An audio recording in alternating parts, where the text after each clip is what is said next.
Здравствуйте, в эфире новости спорта, в студии Сарглана Захарова. Продажа билетов на матчи чемпионата Европы по футболу стартовала на официальном сайте первенства. Чемпионат пройдет с 12 июня по 12 июля 2020 года. Заявки на приобретение билетов принимаются на сайте euro2020.com. В честь своего 60-летнего юбилея турнир пройдет в 12 европейских городах. Россию представит Санкт-Петербург, в котором состоятся 3 матча группового этапа и четвертьфинал.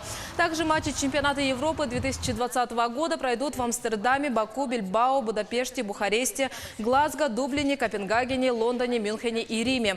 Санкт-Петербург принимал игры чемпионата мира 2018 года и Кубка Конфедерации 2017. Ранее пресс-служба российской части оргкомитета сообщила ТАСС, что в России не будет отдельных пунктов продажи билетов на матчи чемпионата. А заказать билеты можно будет только на официальном сайте турнира. Если число заявок превысит количество билетов, которые предназначены для реализации в рамках первого этапа, жеребьевка определит выигравшие заявки. Нурмагомедов заявил, что хочет победить Фергюсона и Сен-Пьера. По его мнению, только тогда он сможет считаться первым номером вне зависимости от весовых категорий. Об этом россиянин заявил на пресс-конференции в Лондоне, передает ТАСС. Ближайший поединок Нурмагомедова пройдет 7 сентября в Абу-Даби против американца Дастина Порье. «Я ничего не знаю о том, собирается ли Сен-Пьер вообще возвращаться», – сказал спортсмен. «Я хотел бы сделать мое наследие максимальным. Я должен победить Дастина Порье, победить Тони Фергюсона и победить Жоржа Сен-Пьера. Только тогда я смогу считаться лучшим вне зависимости от весовых категорий». Нурмагомедов является первым россиянином, который стал чемпионом UFC. Всего на его счету 27 побед и ни одного поражения. Студенты Института физической скульптуры и спорта Северо-Восточного федерального университета Василий Андросов и выпускник вуза Айсен Атастыров стали победителями первого этапа Кубка мира по масс-рестлингу 2019 года. Соревнования прошли в Олимпийском спортивном комплексе «Апшерон» в Баку, сообщает пресс-служба университета. По словам организаторов, дни соревнований были очень тяжелыми для всех участников. Каждый спортсмен стремится достичь большего. Уже не так легко выигрывать в выездных соревнованиях, но помогают опыт и упорные тренировки, сказал Айсен Атастыров. Якутянину противостояли представители Украины и Узбекистана. Всего в соревнованиях приняли участие свыше 100 спортсменов из России, Азербайджана, Грузии, Венгрии, Индии, Казахстана, Кыргызстана, Пакистана, Словакии, Туркменистана, Узбекистана, Украины и Финляндии. Индии следующий этап Кубка мира по масс-рестлингу пройдет 15 по 19 августа в Узбекистане. Скачки на призы президента страны прошли в среду на центральном московском ипподроме. Вместе с сильнейшими скакунами России и ближнего зарубежья на старт вышли и представители Якутии.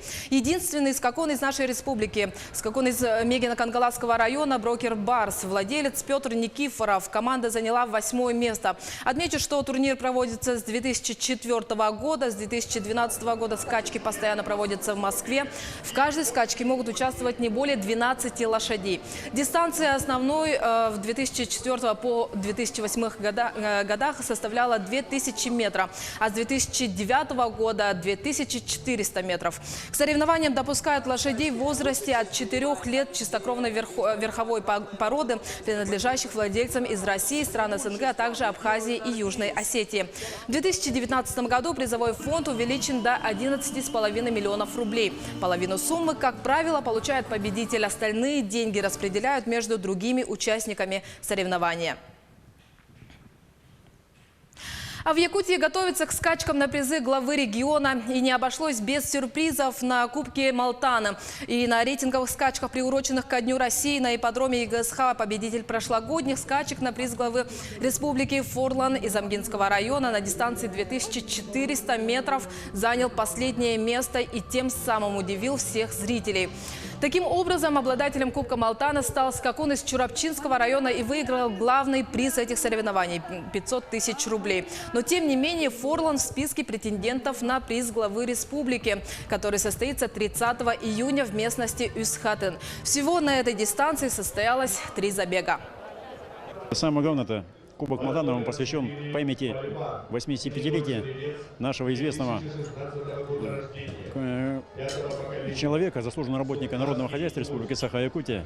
Это основателя буквально современных тенденций в коневодстве Ефимова Николая Николаевича. И вот, чтобы увековечить его память, и чтобы люди, молодежь знали, мы и учредили этот кубок. Я бы хотел поблагодарить всех партнеров. Мы основную ставку делали именно на дистанции 800 метров. И вот сейчас забег закончился, наши лошади заняли 1-е и 3-е место. Это были новости спорта. Всего доброго.